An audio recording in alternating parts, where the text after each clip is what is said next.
자, 안녕하세요. 섭입니다. 오늘 알려드릴 간단한 팁은 이런 도안.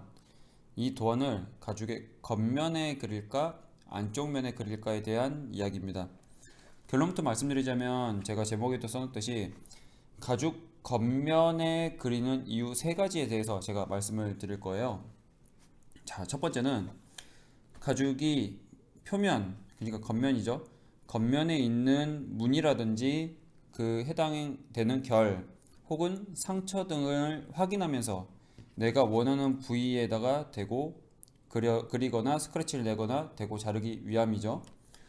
예를 들어서 이 가죽 같은 경우는 크로크 엠보라고 하는 가죽이죠. 악어 모양을 소에다가 찍어서 만들어낸 가죽인데 이런 특유의 무늬가 있기 때문에 이 무늬를 내가 보면서 이 도안을 대고 확인을 해야지, 이거를 뒤집어서 안쪽 면에서 확인을 하게 되면 이 무늬가 어떤 무늬로 잘릴지를 알 수가 없어요.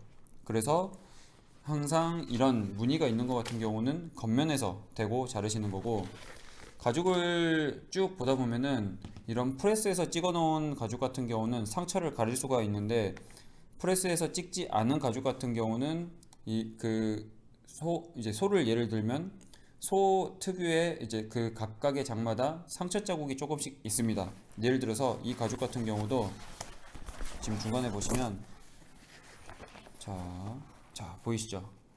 지금 이런 상처 자국, 이 상처 자국이 그대로 남아있기 때문에 이 부위를 저희가 쓰고 싶진 않은 거죠. 근데 이 부위를 뒤집어서 봤을 때는 알 수가 없습니다.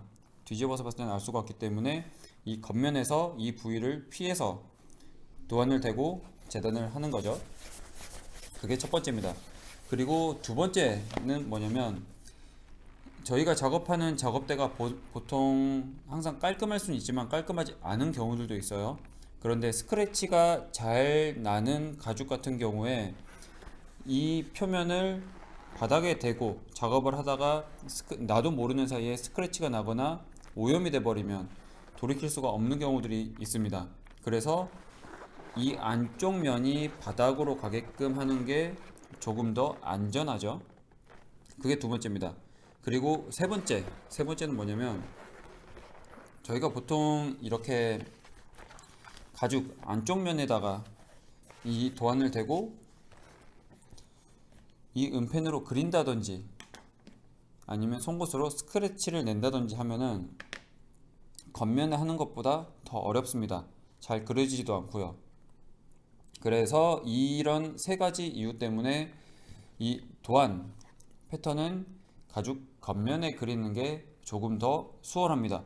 물론 이제 여러 가지 이제 개인적인 이유로 이 가죽의 겉면이 바닥에 가게끔 해서 작업을 하실 수도 있겠죠.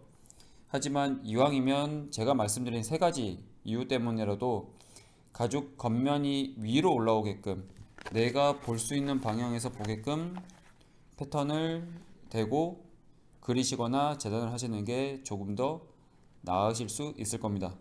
다음에는 다른 영상으로 찾아오겠습니다. 감사합니다.